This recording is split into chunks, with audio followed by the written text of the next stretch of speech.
ada 36 mahasiswa. Berarti masih kurang 7 mahasiswa lagi. Kemana nih? Entah kemana ya, buka ingat lupa. Saya bukan mamanya. Coba dikontak teman-teman kalian yang belum hadir. Karena kita menggunakan direct link sehingga kalian tidak terotomatis terabsen. Perwakilan kelas ada yang hadir? Siapa perwakilan kelasnya? Iya, Pak. Ada Taryo di sini. Oke, Taryo, mohon dicatat siapa-siapa saja yang tidak hadir. Nanti tolong disampaikan di grup WhatsApp ya. Baik, Pak. Oke, karena saya absennya manual ini. Oke. Sebentar, kita menunggu azan terlebih dahulu ya.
Sudah siap semuanya?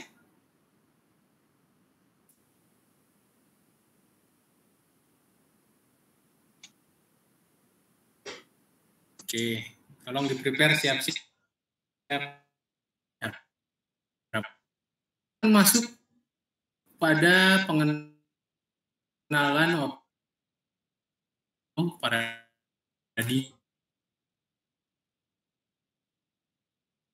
arahnya kayaknya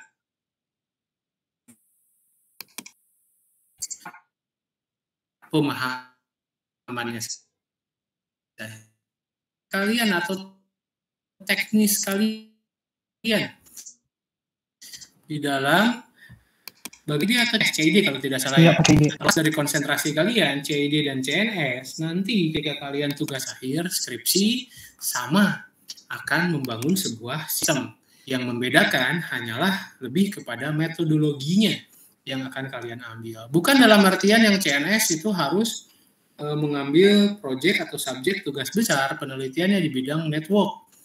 Tidak juga seperti halnya dengan yang CID. Kalian harus bikin sebuah sistem aplikasi. Nggak boleh ke network, silahkan saja. Ya, apapun konsentrasi kalian, nanti di tugas akhir kalian, ini tetap diserahkan kepada kalian akan membangun apa, itu masih dibebaskan. Yang pasti, yang jelas, kalian akan menggunakan mata kuliah ini di skripsi kalian.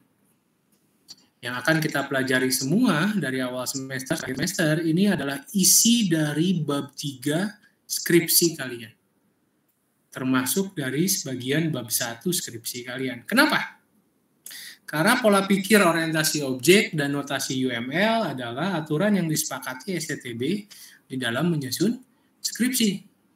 Notasinya yang akan dipakai adalah UML dan pola pengembangannya itu harus berbasis objek oriented.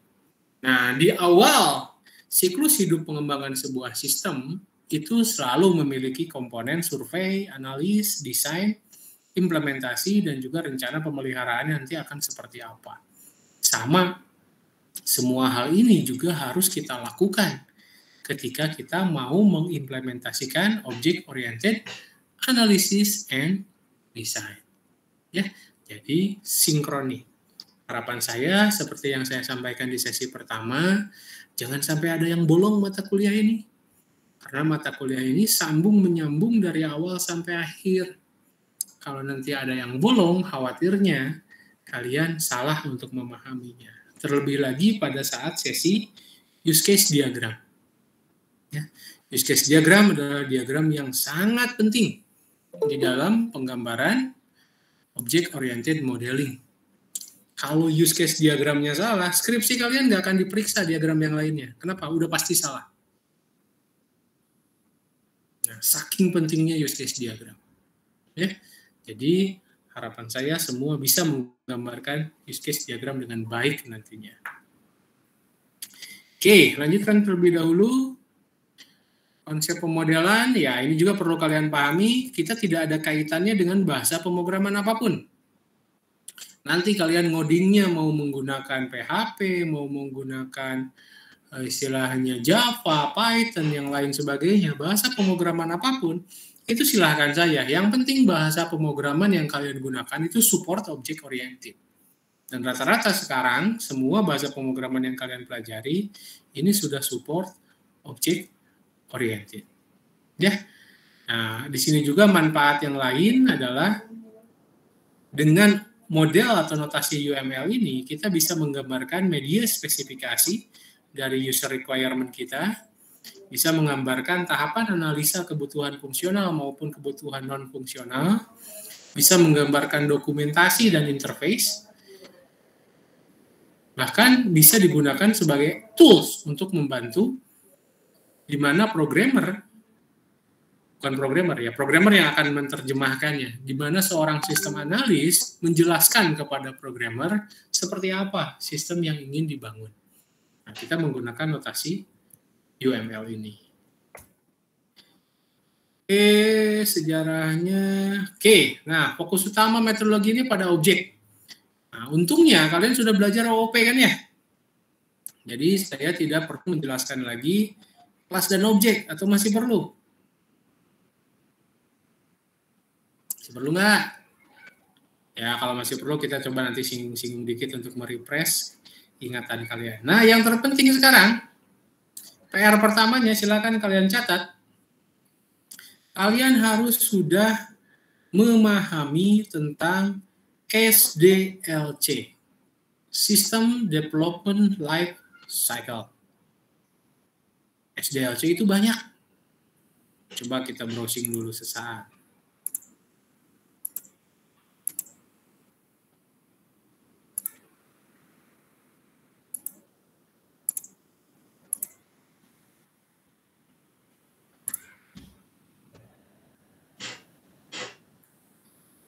Oke, menggunakan keyword jenis SDLC saja, di sini sudah muncul nih beberapa gambaran tentang SDLC yang bisa kita gunakan atau kita pakai. Sangat banyak sekali. Ada yang ortodok, yang lama, itu adalah waterfall dan kawan-kawannya, iteration, iteratif, dan lain sebagainya. Nah, itu adalah metode-metode yang sudah sangat lama sekali. Sekarang mulai berkembang ke metode agile, nah, di mana di dalamnya ada Scrum, ada Extreme Programming, ada Rapid Application Development, ada Spiral, ada Prototyping, ada RUP, dan lain sebagainya. Nah, harapan saya, teman-teman semua, ini mulai memahami SDLC, Software atau System Development Lifecycle, ini sama aja. Kalau yang Network Development Lifecycle sama aja. Karena level yang kita bangun tidak lagi di level aplikasi, tapi di level sistem. Mohon untuk teman-teman semua tidak dipahami hanya definisinya saja.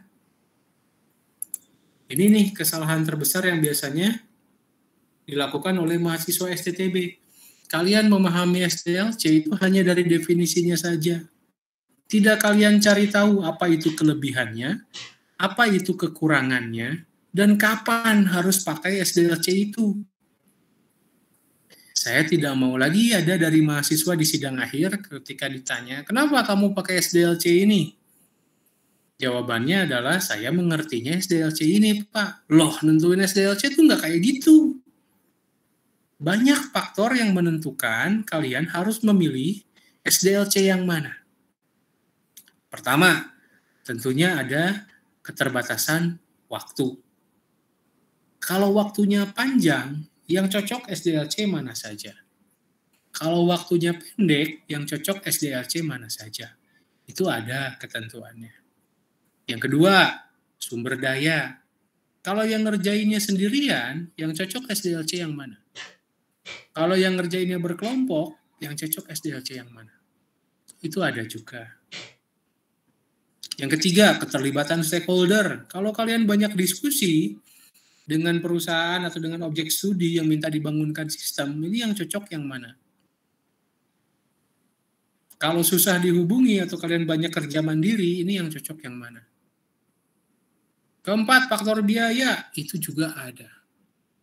Nah, jadi ketika memilih suatu SDLC yang tepat, mohon diperhatikan kenapa alasannya kalian memilih SDLC tersebut. Jangan memilih SDLC dengan alasan yang saya pahamnya SDLC yang ini. Itu tidak boleh. Ya. Nah, PR pertama kalian, ini PR besar nih. Silahkan pahami model-model System Development Lifecycle. Banyak sekali. Pahami dari ranah yang agile, yang sekarang paling banyak digunakan. Agile ini turunannya banyak. Ada RAD, ada XP, ada Scrum, silahkan. Bahkan ada yang baru-baru lagi, itu silahkan sekali. Ya, itu PR pertamanya. Berikutnya, balik ke slide dulu deh. Nah, dari semua SDLC yang kalian pelajari, nanti kalau kalian perhatikan, itu ada 3 komponen utama yang sama di masing-masing SDLC. Itu ada tahapan analisa, pasti ada tuh di semua SDLC. Ada tahapan desain, dan ada tahapan implementasi. Itu di semua SDLC pasti sama.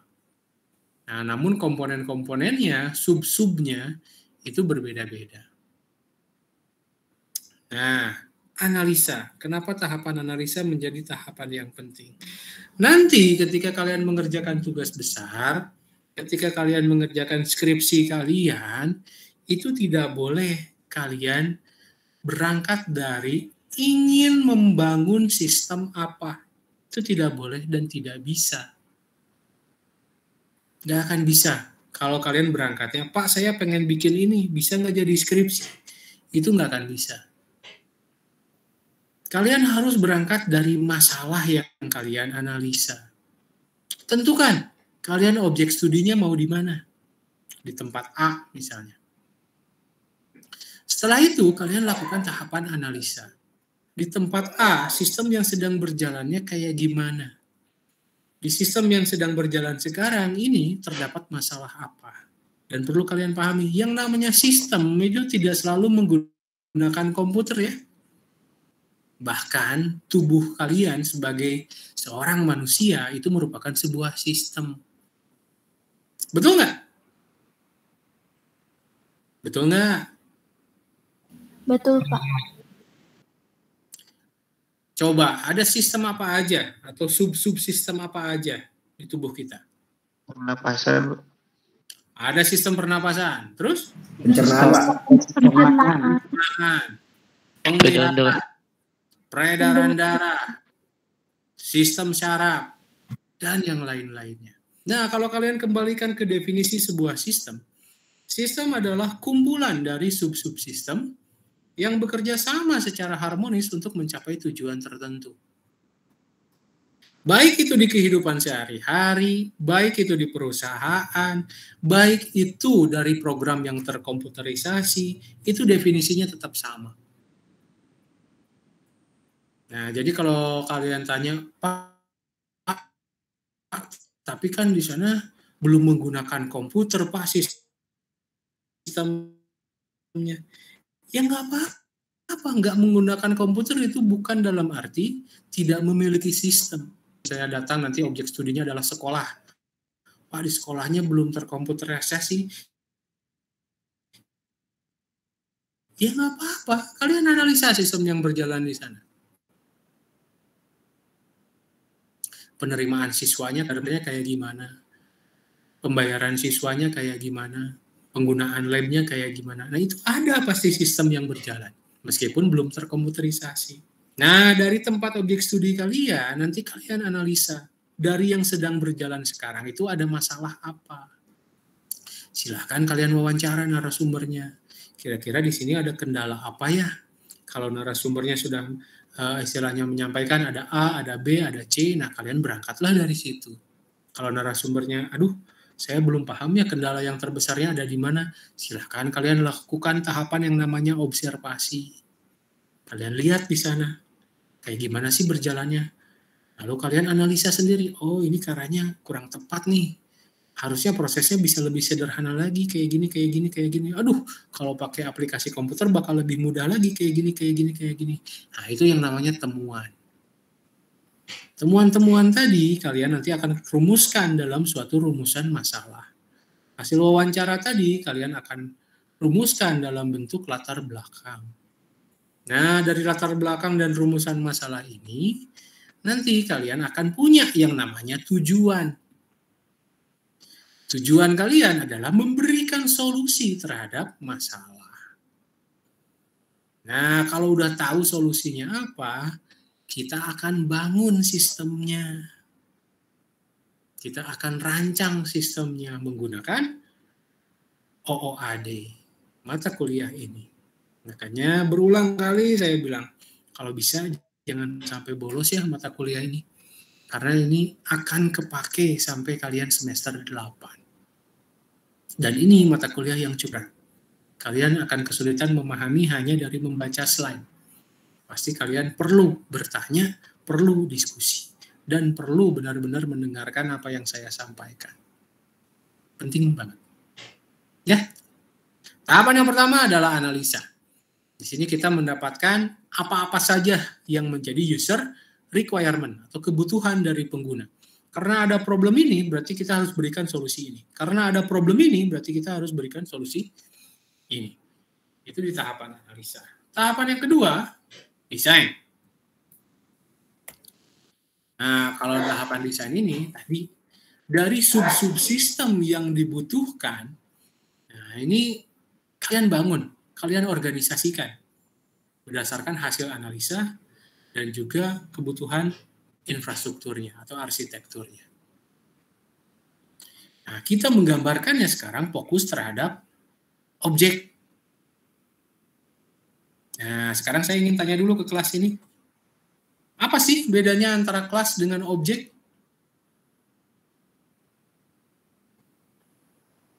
Ada yang tahu? Kelas itu seperti blueprint bukan Pak? Oke, good. Terus kan? Kalau objek itu yang hasilnya itu loh Pak. Hasil dari blueprint. Oke, good. Secara definisi sangat tepat sekali. Sekarang berikan ke saya contohnya. Kapan sesuatu itu sebagai sebuah kelas dan kapan sesuatu itu sebagai sebuah objek?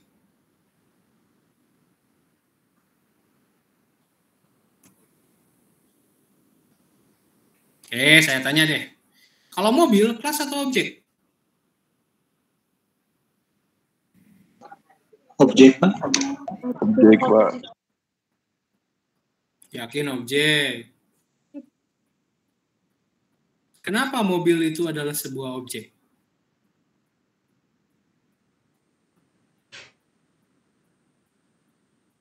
Kelas kendaraan, Pak.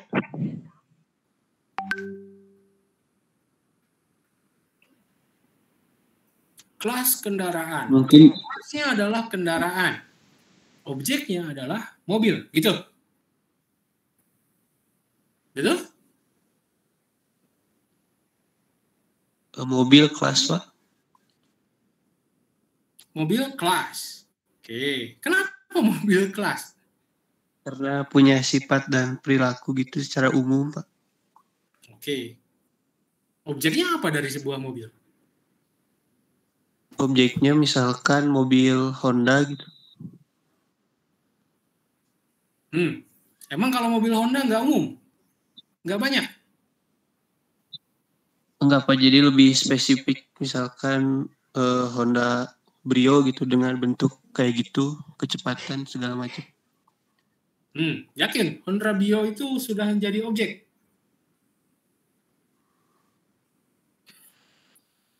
Atau lebih spesifik lagi kali, Pak. Betul, sebetulnya Anda udah ke mindset yang benar. Sudah ke arah yang tepat. Oke, kita lihat dari leluhurnya. Yang paling tinggi, super kelasnya dari mobil itu apa? Kendaraan. Tadi teman kalian ada yang jawab. Oke, saya sepakat. Yang paling tingginya adalah kendaraan. Kendaraan ini bisa diturunkan. Bisa jadi mobil, bisa jadi motor, bisa jadi beca, bisa jadi bis, dan yang lain sebagainya. Gitu kan ya? Keturunan dari kendaraan itu bukanlah sebuah objek, tapi merupakan sebuah subkelas. Itu masih kelas. Kenapa? Coba saya tanya ke kalian. Mobil masih banyak jenisnya? Masih banyak mereknya? Masih, Pak. Masih, Pak. Iya, Pak. Berarti itu masih umum tadi istilah yang Angga pakai. Berarti itu masih kelas juga. Masih blueprint juga. Mobil kan bisa bermacam-macam. Oke, kita turunkan lagi. Berdasarkan merek, Pak. Kalau udah ada mereknya berarti lebih spesifik. Turunlah mereknya dari mobil. Ada Honda, ada Toyota, ada Mercedes, ada Ferrari, dan lain sebagainya. Ambillah Toyota yang paling populer di Indonesia. Kalau mobil Toyota, itu sudah menjadi objek atau masih kelas? Masih kelas. Masih kelas juga, karena Toyota itu masih umum dan banyak juga. Oke lah, kita turunkan ke jenisnya sekarang. Mobil Toyota diturunkan lagi. Ada sedan, ada SUV, ada minibus, ada truk. Sudah jadi objek atau masih kelas? Masih kelas. Masih kelas, Pak. Kelas juga. Oke, kita turunkan lagi dari SUV. Ada Avanza, ada Innova, ada Toyota Rush. Nah, udah spesifik nih sekarang. Mobil Toyota Rush. Itu sebuah kelas atau objek? Masih kelas. Masih kelas, Pak. Nah, itu jadi kapan jadi objeknya? Sedangkan di dalam sebuah sistem atau dalam sebuah aplikasi, yang namanya kelas itu hanya blueprint yang nggak bisa kita pakai apa-apa. Harus kita bentuk dulu objeknya agar bisa kita manipulasi atau kita gunakan. Jadi kapan mobil ini menjadi sebuah objek? Saat memiliki plat mobil mungkin, Pak. Nah, ketika memiliki plat nomor tertentu,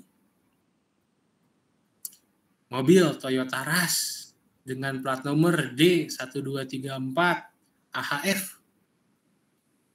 Ada lagi nggak mobil lain? Nggak ada mobil lain. Berarti dia sudah unik. Ketika sudah unik, baru itu bisa disebut sebagai sebuah objek. Gitu. Keunikan tidak ditentukan hanya dengan atribut yang melekat saja. Bisa juga dengan sifat yang melekat. Kalau Windy bilang mobil Toyota Rush warna putih punya Pak Dani, karena saya cuma punya satu mobil Toyota Rush-nya, berarti itu menjadi sebuah objek. Contoh yang lebih sederhana, kursi. Kursi adalah sebuah kelas. Tapi kursi yang sedang Risi duduki itu adalah objek. Pulpen. Pulpen adalah sebuah kelas. Tapi pulpen yang ada di tangan kanan Tario itu adalah sebuah objek. Jadi sebuah kelas akan membentuk atau menjadi sebuah objek ketika memiliki identitas unik yang membedakan dari objek-objek yang lain. Mahasiswa adalah sebuah kelas. Tapi ketika disebutkan mahasiswa dengan NPM 20 11 sekian atas nama Novi, itu menjadi sebuah objek. Gitu yang membedakan antara kelas dan objek. Dan kalian tidak boleh bingung. Karena di dalam pemrograman kalian akan menggunakan kedua-duanya. Dan di dalam perancangan sistem juga kalian akan menggunakan kedua-duanya. Ya, jangan sampai istilahnya masih belum paham. Ini berbahaya sekali. Kalian harus betul-betul memahaminya. Penting. Oh, PR keduanya. Pertama, SDLC. Yang kedua, pahami apa itu kelas, apa itu objek. Ya. Oke, pada desain ini kita akan fokus terhadap objek desain. Merencanakan struktur data dan algoritma untuk diimplementasikan pada setiap kelas. Nah, kebayang nggak kalau kalian masih bingung apa itu objek, apa itu kelas?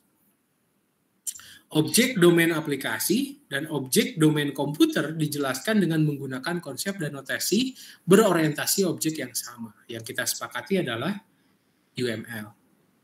Ya. Kalian juga di sini akan berperan sebagai sistem designer yang akan menentukan karakteristik penampilan secara optimal. Di mana strateginya untuk memecahkan masalah dan alokasi sumber daya yang digunakan.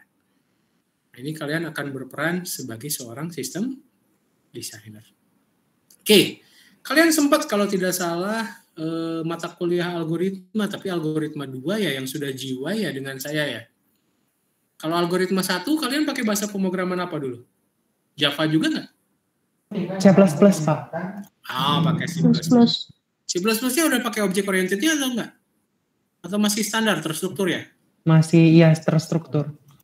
Oke, ada yang pernah berpengalaman dengan bahasa pemrograman Java sebelumnya? Ada nggak di kelas ini? Pernah, Pak. Pernah ya? Mengenal yang namanya scanner nggak? Import.java.util.scanner di atas tuh kalau ngoding. Iya, Pak, tahu, Pak.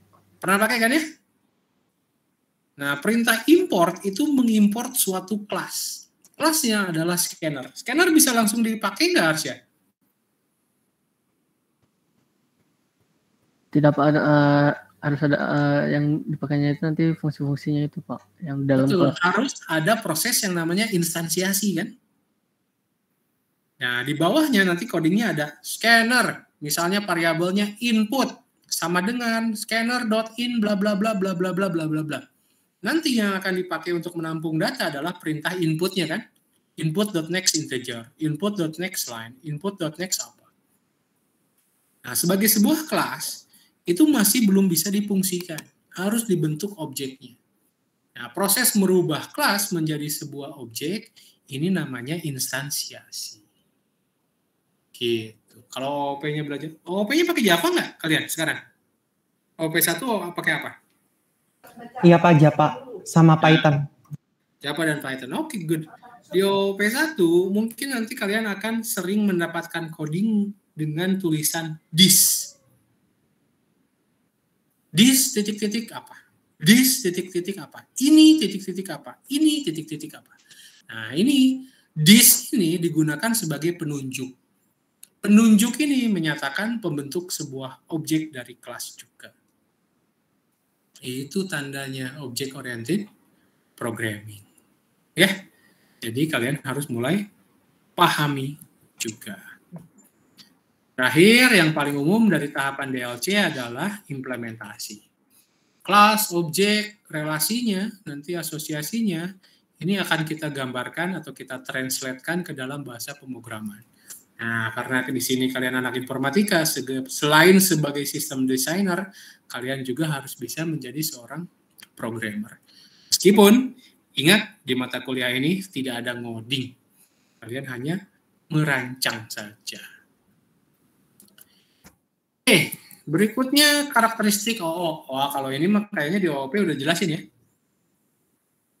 Coba boleh dijelaskan ke saya contohnya encapsulation yang kayak gimana?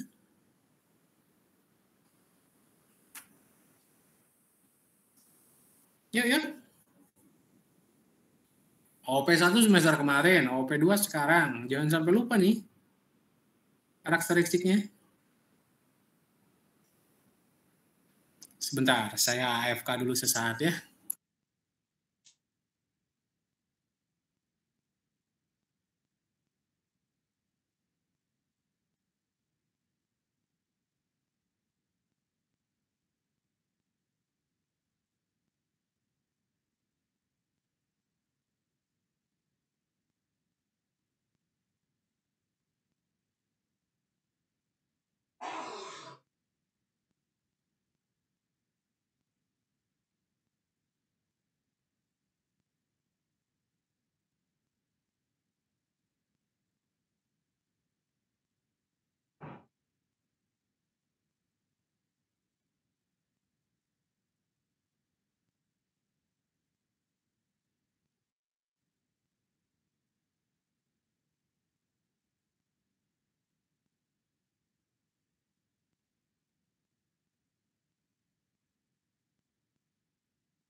Oke, I'm back.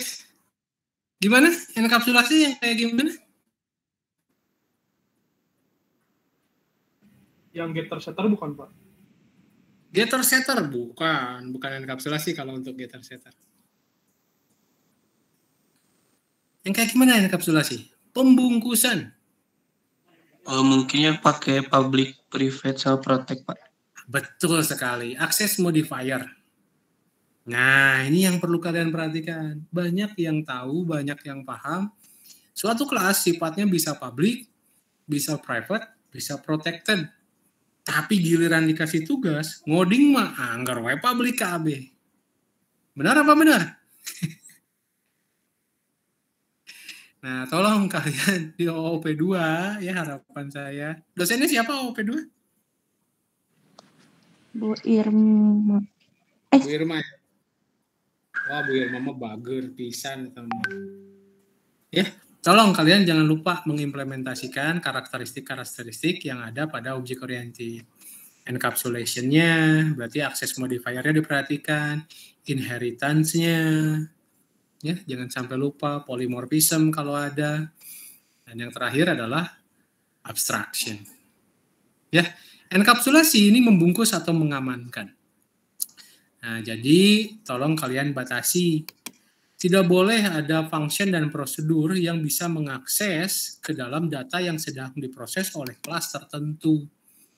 Nah, untuk kelas-kelas yang seperti ini, silahkan kalian berikan atribut private access modifier-nya. Ya, jangan lagi ngoding segalanya public. Berarti percuma atau belajar OOP itu. Tolong diperhatikan nanti. Benar sekali, contohnya adalah access modifier. Yang kedua, inheritance. Kayak gimana sih inheritance itu?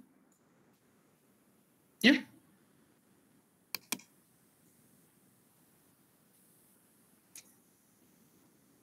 Kayak gimana inheritance?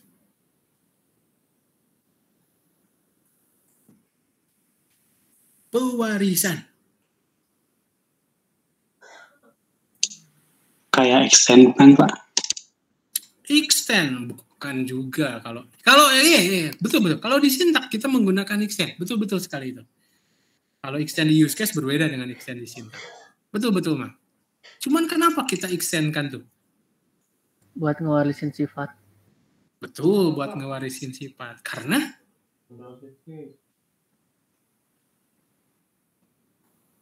mau ngambil sifat dari atasnya. Iya, karena mau ngambil sifat dari atasnya. Karena apa? Gini, tadi yang saya khawatirkan ketika kalian mendefinisikan kelas dan objek.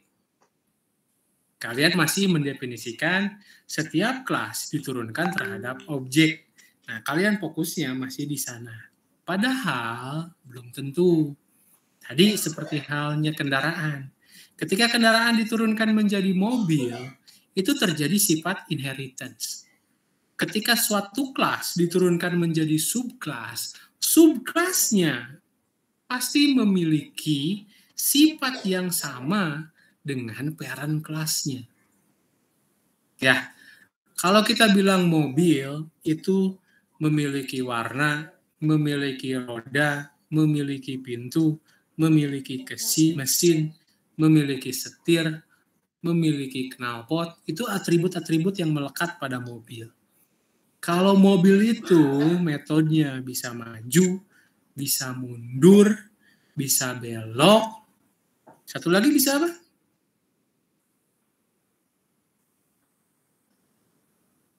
Ya, ini kalau di kelas ketahuan nih mana yang dengerin dan mana yang enggak. Apa metode yang harus dimiliki mobil satu lagi? Berhenti. Bisa berhenti. Kalau nggak bisa berhenti, itu bukan mobil. Kalau nggak bisa belok, itu bukan mobil. Penting sekali ketika kalian mendeklarasikan metode, itu harus lengkap. Kenapa? Karena kalau kurang satu aja, itu bukan mobil. Kalau kalian menemukan mobil di lapangan, terbuka, rodanya nggak ada, mesinnya nggak ada, apakah kalian masih sebut itu sebagai mobil? Enggak, kalian sebut itu besi rongsokan. Kalau semua metode dan atributnya lengkap, baru boleh disebut sebuah mobil. Itu yang harus kalian perhatikan. Nah, ketika mobil itu diturunkan menjadi Toyota ras putih punya si Padani, atribut dan metode yang dimiliki mobil itu pasti juga dimiliki oleh Toyota ras putih milik si Padani. Pasti sama-sama milik warna, punya mesin, punya setir, punya roda, bisa maju, bisa mundur, bisa belok, bisa berhenti. Itu yang namanya inheritance. Kalau di coding gimana, Pak? Misalnya kalian membuat suatu kelas karyawan. Di STB aja. Jenis karyawan itu bermacam-macam. Ada dosen, ada tendik, ada struktural, ada security. Nggak, tolong kalian nggak usah buat tabel sampai 5. Tabelnya ya satu aja. Kelasnya satu aja karyawan. Kenapa? Karena yang lain tinggal inherit. Dan ditambahkan atribut jabatan yang membedakan mereka. Itu konsep object oriented. Jadi nggak mubazir nanti coding kalian. Itu harus buat kelas dosen, harus buat kelas struktural harus buat kelas standing, ya nggak usah. Kalaupun dibuat itu hanya prem-nya aja, kontennya tinggal inherit dari karyawan. Pakai extend tadi kata Kemal. Paham? Kebayang? Kebayang, Pak. Dan ini adalah sifat wajib. Semua anak kelas pasti mewarisi sifat induknya. Jadi memiliki atribut dan metode yang sama dengan induk kelasnya. Oke, inheritance sudah. Polymorphism. Ada yang bisa berikan contoh?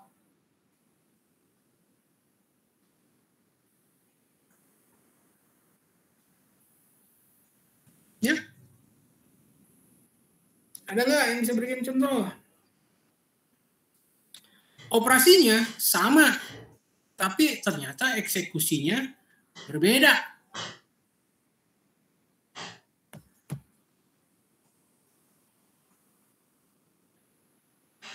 Contohnya, simple contohnya, hitung luas. Menghitung luas pada lingkaran dengan menghitung luas pada sebuah kubus tentunya memiliki perbedaan.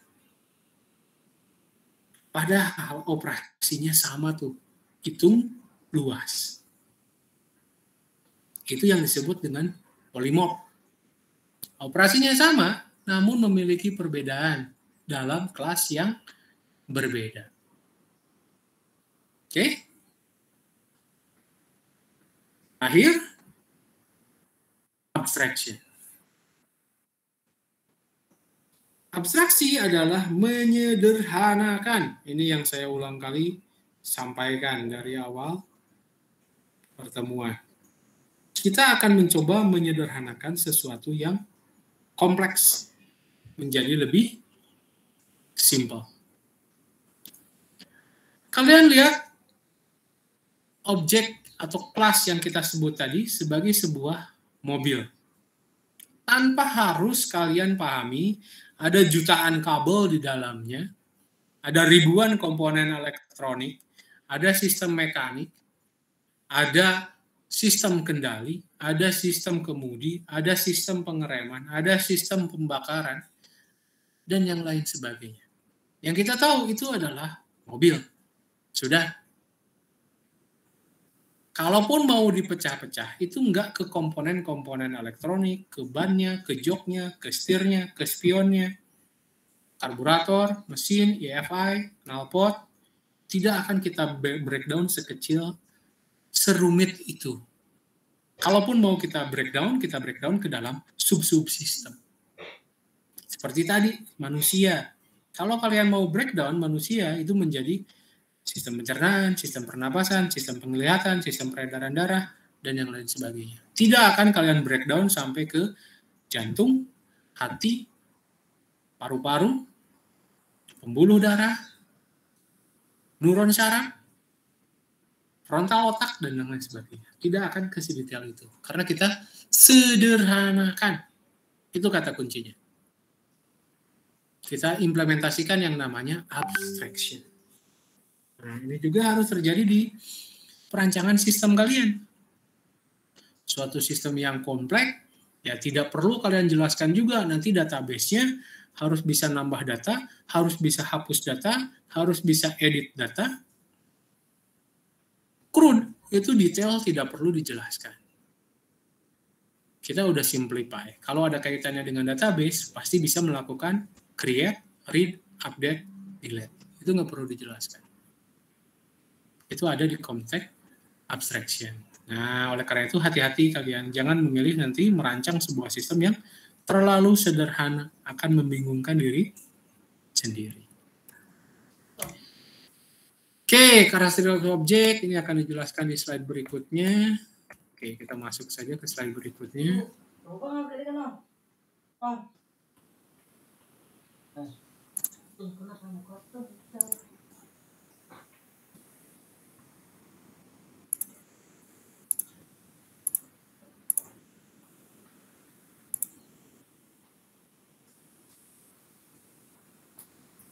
Oke, tadi kita sudah bahas juga definisi objek dan kelas, cukup panjang lebar.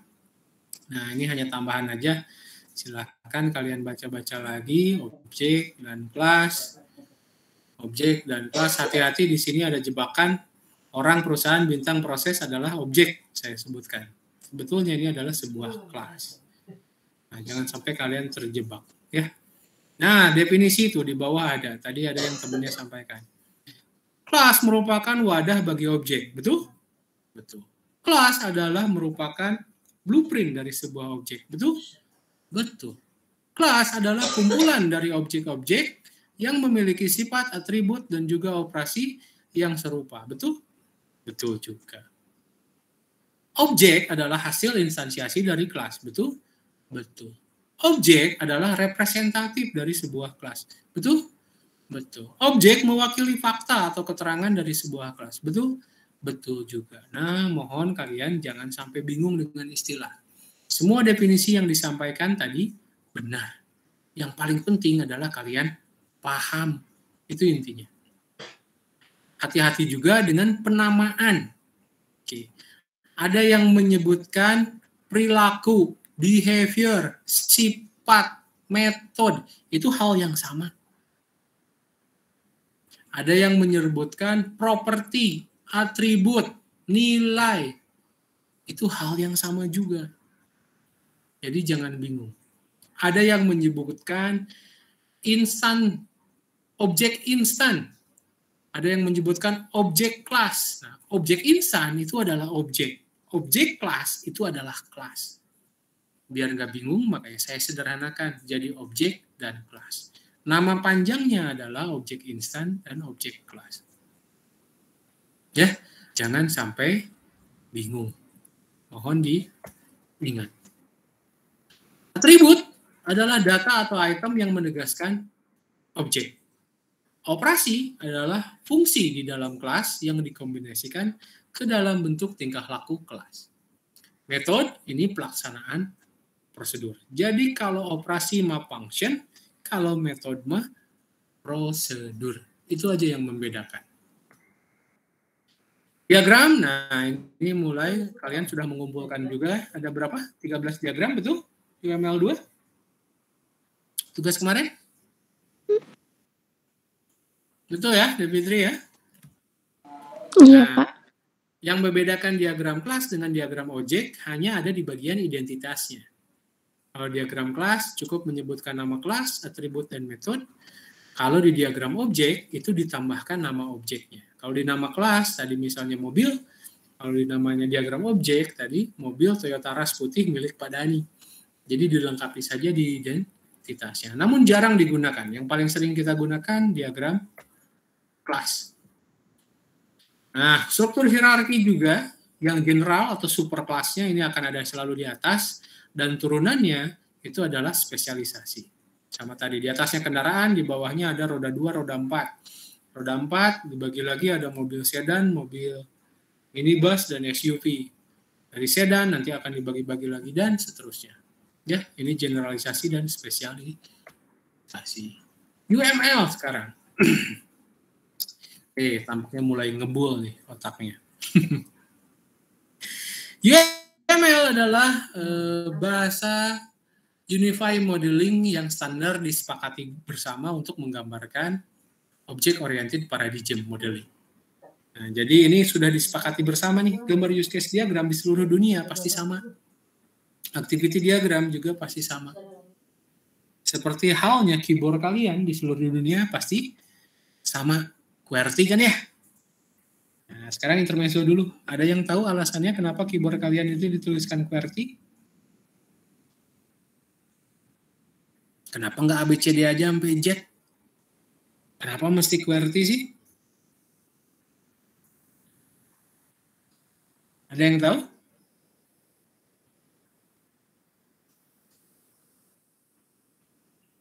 Nggak ada yang tahu? Untuk memperlambat ketikan kan, Pak? Tuh, kenapa perlu diperlambat ketikannya katanya?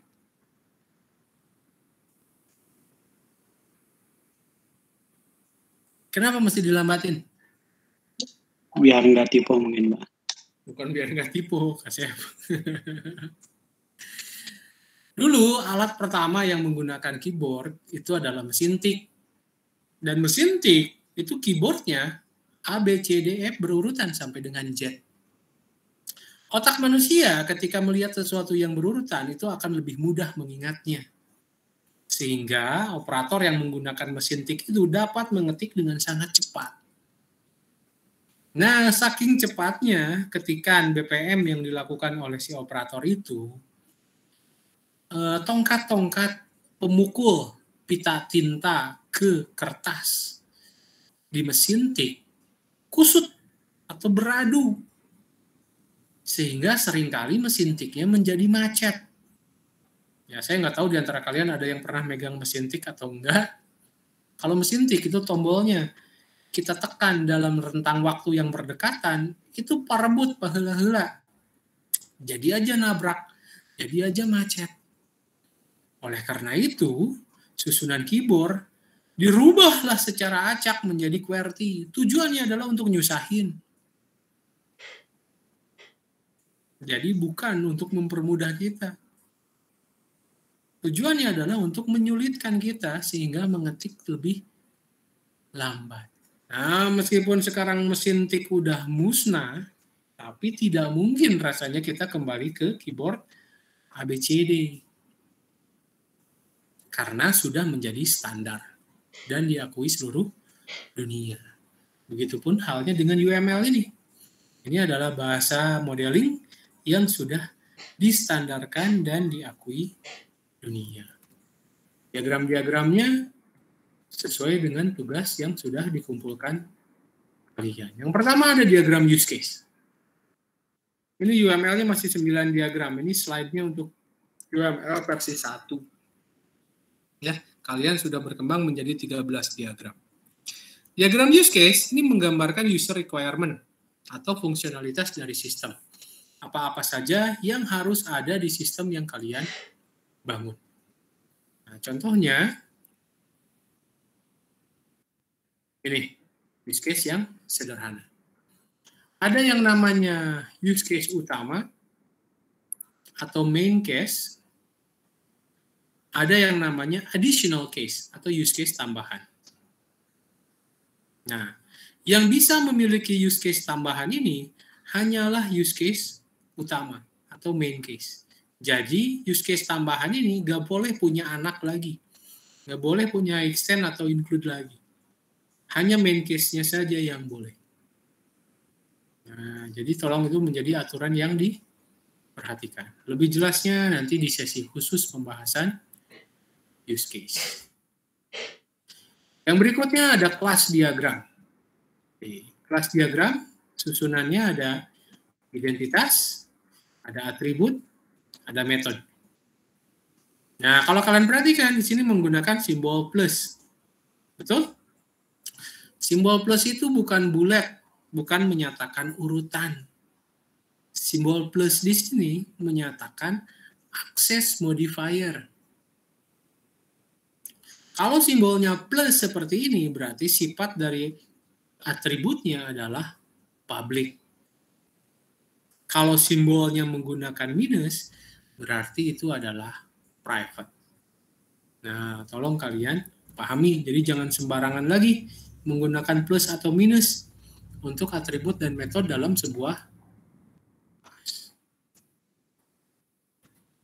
Coba analisa kelas diagram ini. Menurut kalian ini sistem apa?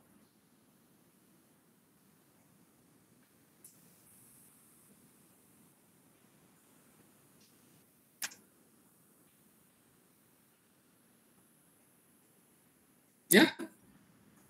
Hotel mungkin, Pak? Perhotelan, betul sekali. Ya. Nah, hati-hati ketika kalian menganalisa, pastikan kalian menganalisa secara keseluruhan. Kalau kalian baru perhatikan adanya manajer, adanya chef, adanya food, adanya guest, ini bisa saja kalian menganggap sebagai sistem restoran. Tapi jangan sampai terlewat, ternyata di sini ada kamar, room. Nah, dan kalau kita lihat, ada booking room di resepsionis. Oh, ini sudah jelas merupakan sebuah sistem perhotelan. Dilihat dari kelas-kelasnya yang ada dan dilihat dari metode-metode yang bisa digunakan. Di guest-nya aja udah ketahuan tuh. Ada check-in, ada check-out. Ya, justru yang pemesanan makanannya ini hanya tambahan saja. Ini adalah sebuah sistem perhotelan. Kelas diagram yang menggunakan kardinalitas. One to many to many to one. Nah, kalian sudah belajar IRD, harusnya tidak susah lagi untuk kardinalitas. Selanjutnya ada diagram package, diagram sequence, diagram collaboration, nanti dijelaskan di slide khusus. Nah, collaboration diagram, ini salah satu diagram yang kurang populer di mahasiswa STTB. Saya nggak tahu entah kenapa. Mahasiswa yang skripsi jarang pakai diagram ini, padahal ini diagram yang bagus. Ini diagram yang menjelaskan kehubungan antar objek dan juga pesan yang dihantarkannya apa. Ya, kalau kalian lihat perhatikan di sini ada orang, ada kucing, ada pelindung hewan, dan juga ada polisi. Nah, interaksi yang terjadinya apa katanya? Orang itu menendang kucing, lalu si kucingnya itu lapor ke pelindung hewan. Pada saat lapor, dilaporkan dengan dalam kurung tuh atribut yang dilaporkan adalah orang yang menendang dia. Setelah itu, pelindung hewan datang ke polisi, membuat laporan juga, melaporkan orang yang menendang si pelapor atau kucing. Akhirnya si polisi melakukanlah penangkapan terhadap orang tersebut. Nah, ini diagram kolaborasi yang sangat enak sekali dipakai untuk menjelaskan sebuah proses yang terjadi. Ibaratnya stok barang di gudang perusahaan tertentu itu kosong. Admin gudang ini akan melakukan pengajuan pembelian barang ke bagian purchasing. Bagian purchasing menyetujuinya benar bahwa barangnya adalah kosong, lalu mengajukan permohonan biaya pembelian ke bagian keuangan. Bagian keuangan memberikan approval, lalu ditransferlah sejumlah uang dan barang pesanannya ke supplier. Akhirnya supplier mengirimkanlah pesanan yang di barang ke bagian gudang. Kan enak tuh ngejelasinnya. Menggunakan collaboration diagram. Sangat mudah sekali untuk dipahami. Nah, ini contohnya collaboration diagram seorang admin yang akan mengupdate data user. Pertama, dicari dulu usernya di web user interface. Lalu lakukan update data user di sana. Setelah itu divalidasi. Kalau valid, baru nanti disimpan ke dalam database. Ya. Tolong ya kalian pahami juga diagram itu. Stat diagram ini juga kurang populer, meskipun ini sebetulnya diagram yang sangat baik sekali untuk menjelaskan kondisi atau status dari infrastruktur yang terlibat di sistem kalian. Di sini ada ATM yang sedang idle. Ketika kartu dimasukkan, status idle-nya berubah menjadi membaca kartu. Ketika kartu yang dibacanya sukses, dia melakukan permohonan untuk penginputan PIN. Sesudah PIN-nya diinputkan, dia melakukan verifikasi. Jika PIN-nya verifikasi, user disilahkan ke proses bisnis berikutnya. Jika tidak atau salah, diminta re-enter PIN. Atau dibatalkan, kartu dikeluarkan kembali. Sehingga nanti ATM-nya kembali ke idle atau standby. Nah, ini diagram yang sangat mudah sekali kalian pakai untuk menjelaskan state atau keadaan mesin. Activity diagram, nah ini diagram alir yang menjelaskan interaksi antar aktor. Nah, di bagian tadi, di bagian verifikasi, ini kita bisa breakdown lagi ke dalam activity diagram. Nah, di sini ada ATM-nya, dia minta card info, lalu meminta PIN, lalu diverifikasi. Nah, ternyata kalau kalian memahami diagram ini, yang melakukan verifikasi itu bukan ATM kalian, tapi sistem perbankan di mana kalian menyimpan uang. Sistem perbankannya yang akan mengecek apakah kartunya valid, apakah PIN-nya benar. Jika PIN-nya benar, baru dikirim pesan ke ATM, dipersilahkan untuk melakukan proses selanjutnya. Kalau PIN-nya salah, silakan masukkan kembali PIN. Itu pun dibatasi maksimal 3 kali. Kalau 3 kali salah, diblok atau ditelan mesinnya oleh ATM. Atau user bisa membatalkan sehingga kartunya dikembalikan. Nah, ini activity diagram. Diagram ini menjelaskan interaksi antar aktor. Komponen diagram. Nah, kalau komponen diagram ini infrastrukturnya. Apa saja sih modul-modul fisik yang terbentuk yang membangun sistem ini? Coba kalian perhatikan, gambar di kanan itu gambar apa sih? Ada yang tahu? Pujian Pak, apa ya, siklus air? Betul, siklus air atau siklus hujan. Komponennya di sana ada sumber air, danau atau lake, ada udara. Nah, hati-hati ya, karena air dengan air itu beda. Ada udara dan ada awan. Proses yang terjadinya penguapan, kondensasi, dan presipitasi. Nah, ini kalian ketika membangun sebuah sistem pun harus tahu modul-modul yang terlibat itu apa aja. Atau infrastruktur, komponen-komponen hardware yang terlibatnya itu apa saja. Nah, itu kalian harus paham. Bisa kalian gambarkan dengan komponen diagram. Di perbankan juga kalau kita lihat komponennya cukup banyak sekali. Ternyata nggak cuma ATM dan bank database. Ada komponen-komponen lain yang membangun struktur sistem perbankan.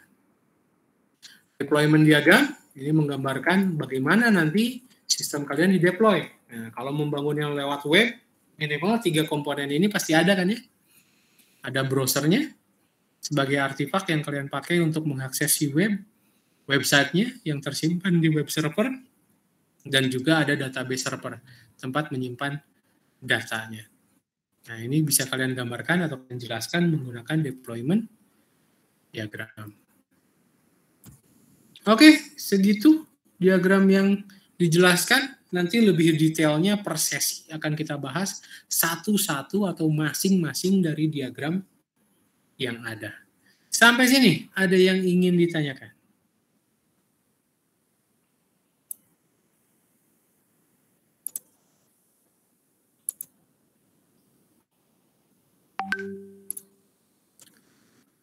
Lumayan? Masih kaget ya? Mencoba mencerna? Gimana? Dapat dipahami?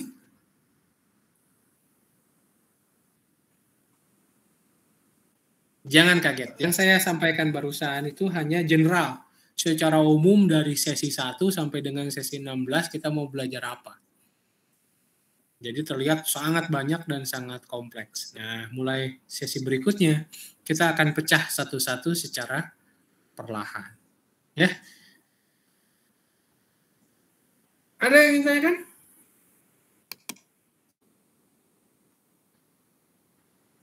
Tidak? Bapak ingin bertanya dikit, Pak. Silakan. Ini apa bedanya? Kan flowchart juga itu untuk menggambarkan alur ya, Pak. Betul. Kalau misalnya UML ini, terus bedanya sama flowchart apa ya? Kira-kira.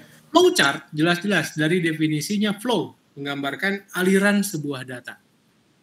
UML ini tidak menggambarkan data sama sekali. Tidak ada data yang mengalir sama sekali. Kalau kalian menggambar UML dengan paradigma menggambar flowchart, itu pasti salah. UML hanya menggambarkan notasi komponen-komponen yang membangun sistemnya itu apa saja. Interaksi yang terjadi di dalamnya, teknis pemrogramannya tidak digambarkan sama sekali. Kalau di flowchart, aliran datanya justru yang menjadi komponen paling utama. Kalau di UML, tidak ada yang namanya aliran data. Aliran data itu hanya dibahas di skenario. Nanti kalau kita sudah terjun ke diagram UML yang pertama, use case diagram itu hanya menggambarkan sistem kamu bisa ngapain aja sih? Dan yang terlibat siapa saja? Dah, gitu aja. Nggak ada aliran data yang dibahas sama sekali. Jadi nanti kalau ngegambar UML, mungkin kalian kan sudah lihat-lihat juga diagram UML kayak gimana. Ada aktornya, ada garisnya, ada lingkaran case-nya. Itu tidak menggambarkan job description. Si admin tuh bisa ngapain apa aja sih? Si karyawan tuh bisa ngapain aja sih? Nah, itu salah kalau kalian gambar use case diagram seperti itu. Bukan berdasarkan aktornya, tapi berdasarkan case-case-nya, berdasarkan lingkaran-lingkarannya. Baru sudah case-nya lengkap, kalian tarik garis siapa saja aktor yang terlibat. Dah gitu. Jadi sangat berbeda sekali dengan flowchart. Flowchart masih memiliki kemiripan dengan yang namanya DFD, Data Flow Diagram. Itu masih mirip. Flowchart dan DFD ini digunakan di pemrograman terstruktur. Sama sekali mereka tidak bisa digunakan di pemrograman object oriented. Gitu. Jadi flowchart itu paradigmanya paradigma terstruktur. Nggak bisa dipakai di paradigma object oriented. Good. Pertanyaan yang bagus sekali. Gimana? Sudah paham? Paham, Pak. Terima kasih, Pak. Oke. Ada lagi?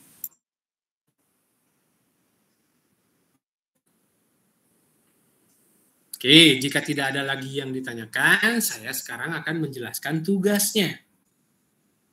Kalian dimohon untuk mencari literatur ilmiah. Apa itu literatur ilmiah? Bisa skripsi, bisa tesis, bisa jurnal, bisa proceeding. Silahkan. Cari literatur ilmiah yang judulnya itu pembangunan sistem informasi. Sistem informasinya apa, Pak? Terserah. Sistem informasi akademik boleh? Boleh. Sistem informasi penjualan, silakan. Sistem informasi marketing, sistem informasi manajemen, silakan. Dan yang terpenting di bab 3 literatur ilmiah tersebut, dia peneliti menggambarkan dengan diagram UML. Nah, yang harus kalian review adalah diagram UML mereka. Kenapa saya minta literatur ilmiah berbeda dengan tugas yang kemarin? Literatur ilmiah yang dipublikasikan itu minimal sudah melalui ACC dan revisi dari pembimbing 1, pembimbing 2, penguji 1, dan penguji 2. Jadi, kemungkinan besar, saya nggak bisa bilang 100% ya, kemungkinan besar itu diagram-diagramnya sudah benar. Jadi ngapain Pak kita lakukan literatur review? Pengalaman nanti yang menyebutkan, ternyata skripsi-skripsi orang tuh masih ada yang menggambarkan diagramnya salah loh. Yang terpenting, dari mana kalian bisa menyatakan diagram yang digambarkan ini sudah benar atau diagram yang digambarkan ini ada kesalahan atau kekurangan. Di sini yang namanya literatur review. Kalian harus punya pembandingnya. Kalian harus punya buku atau literatur tentang diagram-diagram tersebut. Nah, nanti kalian akan mereview use case diagram yang digambarkan oleh peneliti ini pada judul ini memiliki kekurangan. Kekurangannya adalah ini.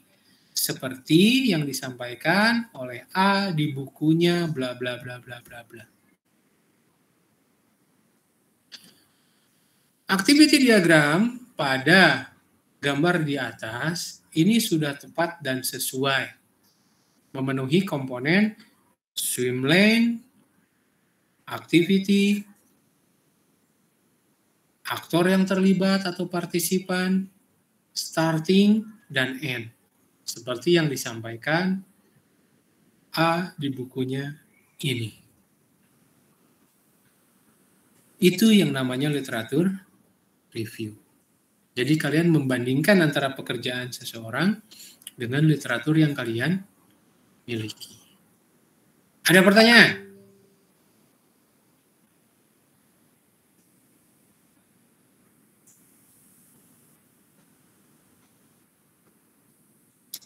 Satu hal yang perlu kalian pahami, ini tugas bukan buat saya. Ini tugas buat kalian semua membantu memahami penggambaran diagram UML. Harapan saya ini akan mempersiapkan kalian semua untuk tugas besar mata kuliah saya tentunya dan untuk skripsi kalian nanti. Ya, karena saya terus terang cukup miris merevisi skripsi bab 3. Waduh, itu mengulang semua tuh. Kebayang tuh diagram UML kalau use case-nya salah, berarti ya hampir 50 halaman pekerjaan kalian sia-sia dan harus digambar ulang. Nah, ini yang memperlambat waktu revisi skripsi kalian. Jadi harapan saya dari sekarang kalian udah dipersiapkan dan kalian pakai terus-menerus. Di semester 5 nanti mungkin ketemu Matlit Informatika. Di semester 6 ada tata cara penulisan literatur ilmiah. Di semester 7 ada praskripsi. Di semester 8 ya kalian melakukan skripsi. Mata kuliahnya nih kepake terus. Ya, jadi tolong kerjakan tugas ini sesempurna mungkin. Waktu pengerjaannya adalah 1 minggu. Karena ini tugas yang saya tidak mau kalian kerjakan tergesa-gesa, kalian harus kerjakan selengkap mungkin. Yang kedua adalah jangan sampai ada yang mencontek. Meskipun menconteknya itu tugas, tapi saya akan langsung otomatis memberi nilai akhir A kepada yang berlaku curang.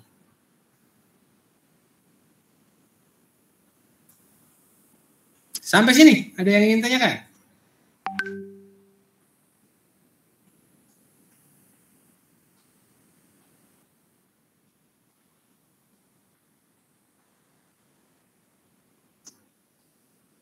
Cukup dipahami? Dari saya cukup, Pak. Cukup, Pak. Oke. Berarti Bapak boleh pakai yang kakak tingkat juga ya? Boleh, pakai skripsi-skripsi yang ada juga. Nah, pakai yang kakak tingkat. Pasti salahnya banyak tuh. Kemarin soalnya ada yang cerita gitu, kalau misalin mau apapun, mau apa gitu, misalin ada buat contoh itunya, yang kakak tingkat aja gitu, tambahin gitu katanya. Boleh. Kalian aja di review yang punya kakak tingkat kalian. Skripsinya banyak kok. Nanti kalian akan tahu mana yang skripsinya nilainya bagus, mana yang skripsinya nilainya pas-pasan. Kelihatan kok. Boleh silakan review dari skripsi kakak kelas. Mau dari tesis atau skripsi kampus lain? Boleh, silakan, bebas. Kalau kakak kalian ada juga yang anak informatika udah pernah skripsi, silakan kalian review juga. Yang penting sistem informasi dan di bab 3-nya menggunakan UML. Gitu. Jadi nanti pengerjaannya kalian copy diagram yang sudah dikerjakan oleh peneliti sebelumnya beserta paragraf penjelasannya, lalu kalian lakukan review terhadap diagram tersebut. Gak usah keseluruhan, yang kalian review hanya diagramnya ya. Syaratnya minimalnya diagramnya ada 5. Jangan kurang dari 5. Kalau kalian cari dari jurnal, dari proceeding, biasanya jumlahnya kurang dari 5. Cari minimal ada 5 diagram di dalamnya. Oke? Baik, Pak. Oke, jika tidak ada lagi yang ingin ditanyakan, saya cukupkan perkuliahan hari ini sampai di sini. Kepada perwakilan kelas, tolong dicek siapa yang tidak menghadiri perkuliahan. Nanti sampaikan di grup WhatsApp. Selamat mengerjakan tugasnya. Sampai jumpa minggu depan. Wassalamualaikum warahmatullahi wabarakatuh.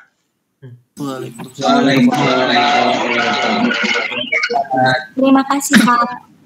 Sami-sami. Saya end meeting ya.